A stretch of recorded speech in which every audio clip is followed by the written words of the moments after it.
Okay, now we want to talk a little bit about the number e and how it emerges out of the concept of continuous compounding. So first of all, I'll just tell you how you can calculate e to any value of x.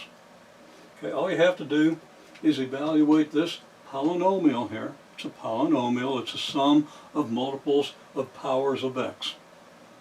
Okay, you have 1, which is x to the 0, plus x, which is x to the 1, both powers of x, both power functions, plus x squared over 2 factorial. Okay, well, that's x squared over 2, because 2 factorial is equal to 2, plus x cubed times the reciprocal of 3 factorial. 3 factorial is, well, 3 times 2 times 1, that's 6. And then x to the 4th over 4 factorial. 4 factorial is 4 times 3 times 2 times 1. And I'm assuming you know what a factorial is, but if you don't, I just told you. And that would be x to the 4th over 24. And it just continues like this. The number in the denominator of which you're taking the factor, for the factorial, it always goes up by 1. And the power always goes up by 1. So this number down here that you're taking the factorial of is always equal to the power. Okay? So in general, if you go out to the nth term, this being the 0th term, the first term, second term, and so forth, if you go out to a term labeled n, it's going to be x to the n divided by n factorial, but it never ends. And it turns out that it's irrational, even though it starts looking like a repeating decimal, 2.718281828. Doesn't happen again for a long time, and it never repeats. That never starts repeating forever. Okay. Now, little information here. You don't absolutely have to know this.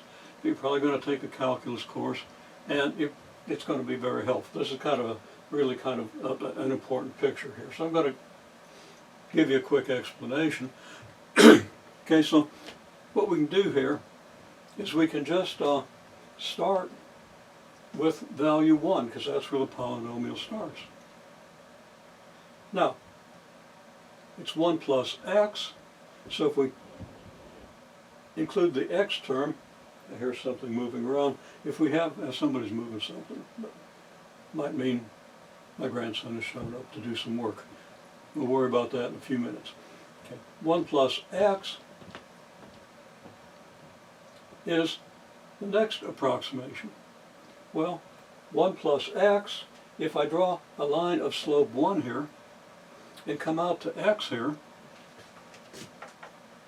we have the fundamental triangle here whose run is x, whose slope is 1, so the rise has to be x. So the rise here has to be x. So the value I get here is 1 plus x. Okay, well then we can go to the next term, x squared over 2 factorial. The value of x squared over 2 factorial gets added to the value of 1 plus x. Well, okay, so let's just say here's a graph of y equals x squared over 2 factorial.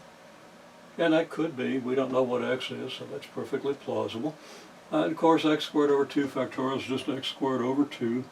So, get that by taking the x squared graph and relabeling it so its range is 0 to 1, or 0 to 2 instead of 0 to 4. Okay, so there it is. And here's the value of x squared over 2. We add that value to the value of 1 plus x, and we get the value of 1 plus x squared over 2 factorial. Okay, well then we can do x cubed over 3 factorial, which is of course x cubed over 9. So we take the graph of x cubed and we change the range from -8 to 8 to become 1/8 of that, -8/9 to 8/9. And you don't necessarily have to totally understand the details of that. So down here, this little orange blob here is my attempt to draw a little arrow indicating the value of this polynomial, or this power function at x. So that's a smaller arrow, so we put that smaller arrow on top of our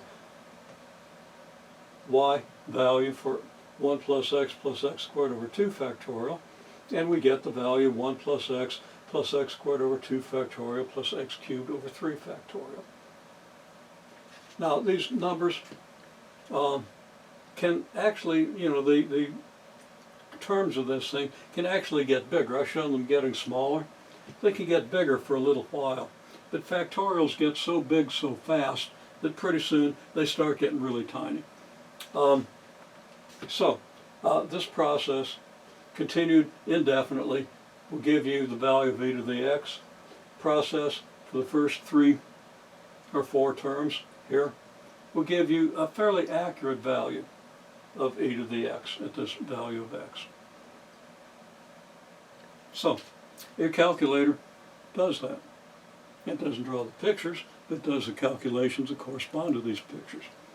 You can understand it better by looking at the pictures probably than you can by doing the calculation, although doing some of the calculations can enlighten, and knowing the picture gives you a really good understanding of what this tells you.